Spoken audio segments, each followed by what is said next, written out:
Hello दोस्तों, motivation for success में आपका स्वागत है। आज मैं एक ऐसे कैदी के बारे में बात करने जा रहा हूँ जिन्होंने सेकेंड वर्ल्ड वॉर के दौरान 3 साल नाजी कंसंट्रेशन कैंप में बिताया। अपने इम्प्रिजनमेंट के दौरान उनकी अपनी वाइफ, मदर एंड फादर की डेथ हो गई। उनके आंखों के सामने उनके अन्य कैदी साथी एक के बाद एक करके दम तोड़ते चले गए। जिस व्यक्ति के बारे में मैं बात कर रहा हूँ वे और कोई नहीं, विक्टर फ्रैंकल है, जो बहुत बुरे हालात से गुजरे थे। उसके बावजूद भी वो जीवित कंसंट्रेशन कैंप से बाहर आए। He always said everything can be taken from a man, but one thing, the last of the human freedoms, to choose one's attitude in any given set of circumstances, to choose one's own way। इसका मतलब है एक आदमी से सब कुछ लिया जा सकता है, लेकिन किसी भी परिस्थिति में उसका फ्रीडम उसके परमिशन के बिना नहीं लिया जा सकता है। या उस पर निर्भर करता है कि वह किसी भी सर्कमस्टांसेस में कैसे रिस्पॉन्ड करता है। जो अपनी book man search for meaning में बताते हैं किस तरह कैदियों को ट्रेन में ले जाया जा रहा था। हर कोच में 80 के करीब कैदी थे। जब उनकी ट्रेन ऑस्विट्ज में जाकर रुकी तो ट्रेन के सारी कैदी डर से कांप उठे।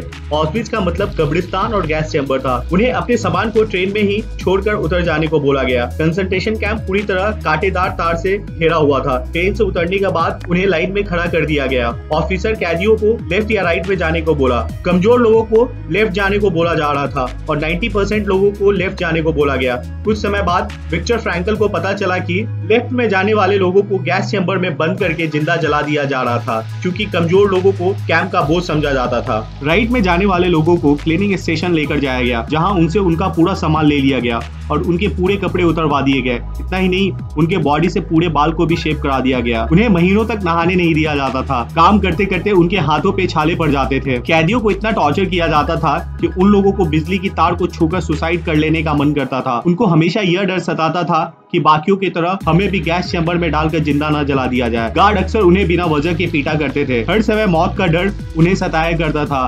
खाने के लिए उनको रोटी का टुकड़ा और पतला सूप मिलता था। 1945 में ऑस्विट्ज में जब टाइफस ने हिट किया तब लगभग कैदियों टाइफस के चपेट में आ चुके थे।